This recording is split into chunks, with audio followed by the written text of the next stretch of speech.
An open letter to the European Union and world leaders. To the President of the European Parliament, the President of the European Commission, the leaders of EU, member states, and world leaders. With respect, we, the people of OSCE, write this open letter to demand serious attention and urgent action from the European Union regarding the occupation and crimes against humanity that have long been committed against the sovereign nation of OSCE by Indonesia colonial creation and a perpetrator of systemic oppression. ACA is a sovereign state with a long history. Our nationhood is proven by international treaties with the Ottoman Empire in 1565, England in 1613, the Netherlands in 1602, Portugal in 1521, and France in the 17th century. These facts establish OSCE's status as an independent nation recognized by the world. Yet, since 1949, without the consent of the Acehnese people, our territory was annexed by Indonesia. This act violates Article 1(2) of the UN Charter and Article 1 of the ICCPR, which guarantee the right of all peoples to Indonesia's claim to sovereignty is not born from a peopleist mandate, but as a Dutch colonial legacy imposed by force. The peoples of Osa, Maluku, Timor-Leste, Papua, Kalimantan, and Sulawesi never consented to join this artificial state. This claim must be critically reviewed under UNGA Resolutions 1514 and 1541 on decolonization. International precedents, such as the dissolution of East Pakistan into Bangladesh, Yugoslavia, and the Soviet Union, show that colonial entities can be dismantled. We urge the EU to open an official mechanism to assess Indonesia's legitimacy and assist pre-colonial nations, like ASA, to regain their sovereignty. The Indonesian state has committed systematic crimes against our children. Data shows that between 1952 and 2005, more than 50,000 Acehnese children lost their lives. About 20,000 were victims of severe mistreatment that led to their deaths. Thousands more were forcibly disappeared or detained in Indonesian military camps. Imagine 20,000 children lost through systematic abuse, with tens of thousands of Indonesian soldiers acting as child abusers who remain free without punishment. Over 10,000 children were abducted. These crimes are a grave violation of the Convention on the Rights of the Child, the Convention Against Torture, and Article 6 of the ICCPR. More than 30,000 Acehnese women became victims of sexual mistreatment and systematic violence between 1952 and 2005.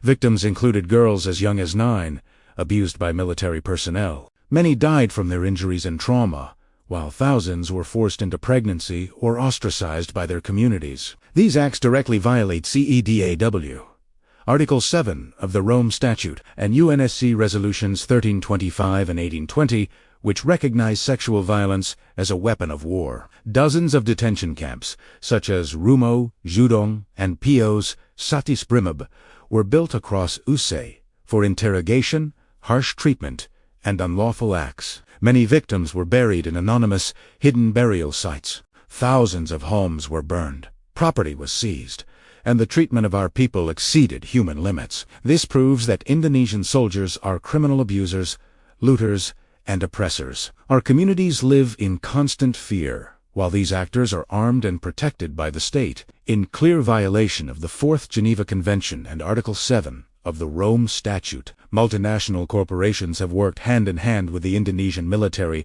to plunder OSCE's natural resources. ExxonMobil built detention facilities to protect its gas operations, where children were forced into labor, mistreated, and some lost their lives. The financial losses from oil and gas alone exceeded $2 billion annually. Gold mining operations stole more than $500 million each year. Companies like Medco Energy and PT Aron LNG joined in the exploitation, with cumulative losses reaching hundreds of billions of dollars. This complicity between political elites and corporate criminals must end. Indonesia's intelligence agencies, BIN and SGI, built vast networks of coded agents, infiltrating our villages, NGOs, and universities. Lives were stolen and families were destroyed, while the perpetrators of this invasive surveillance roamed free. These actions are a flagrant violation of the right to privacy under Article 17 of the ICC and the principles of the UN Declaration on the Rights of Indigenous Peoples. The systematic policies of land grabbing, forced evictions, and the burning of homes have left our people dispossessed and homeless, violating their right to adequate housing under Article 11 of the ICESCR. The deployment of Indonesian soldiers and police as corporate guards, protecting the interests of multinational plunderers over the rights of our people, contravenes the UN Basic Principles on the use of force and firearms. This militarization of our land suppresses peaceful assembly and dissent, a direct assault on the rights guaranteed by Article 21 of the ICC. The state has engaged in systematic oppression and cleansing. Hundreds of thousands have been subjected to harsh treatment, buried alive, or forcibly disappeared. Our language and culture were banned, history books were burned, and Islamic scholars were abducted. These are acts of cultural and physical genocide.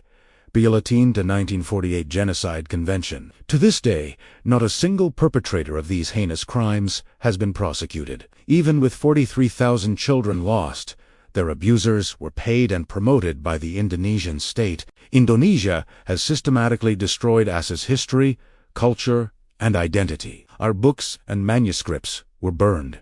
Our heritage, even our identity as an indigenous people, has been obscured, with the very word Malay, derived from the Asanis Mulay, meaning to sail, alter to hide our origins. Since 1952, over 150,000 lives have been lost. More than 70,000 homes have been burned, and over 5 million hectares of land seized. The scale of this destruction is immeasurable. Furthermore, the corruption surrounding the 2004 tsunami funds is a profound betrayal. Of the more than $7 billion in aid pledged, over 60% was embezzled by Indonesian officials. Victims received little, while elites enriched themselves. Even major international bodies, including the EU, failed to ensure transparency and hold the perpetrators accountable. Cooperating with Indonesia is cooperating with abusers, looters, and oppressors. World Bank loans, IMF aid, and EU trade agreements only strengthen this repressive regime. We must also address European hypocrisy and the flawed Helsinki. Recently, President Prabowo Subianto asked the EU to support growth while your diplomats praised the MO. We declare the MO is a colonial gag order that silences victims and provides cover for Indonesia's crimes. The EU knows Prabowo is a perpetrator of gross human rights violations in Aceh and Papua, yet you embrace him. Will Europe stand with perpetrators for trade, or with victims for justice? We demand that the European Union launch a parliamentary inquiry and a special reporter mission to condition all the Indonesia agreements on human rights and freeze the assets of perpetrators. We demand that you table the issue of Aceh in the European Parliament and sponsor UN resolutions to restore Aceh to the list of non-self-governing territories. Support a UN-supervised referendum on and help establish an international tribunal to prosecute these crimes. There is overwhelming evidence from Human Rights Watch, Amnesty International, and even Indonesia's own Komnas HAM confirming these violations. If the EU and the international community fail to act, you will have utterly failed the people of Aceh. The 50,000 child victims and hundreds of thousands more will condemn your inaction. Remember, your trade with Indonesia exceeds 27 billion euros annually. Every euro, without human rights conditions, enriches a criminal regime. We call on the people of Europe. Pressure your members of parliament. Speak to your governments, and refuse to fund Jakarta's regime. Do not let Europe's name be stained with the suffering of Aceh's children. We call upon the European Union. Choose whether to stand with perpetrators of systematic oppression for trade, or with innocent victims for justice. History will record your choice. Remember Article 1 of the Universal Declaration of Human Rights.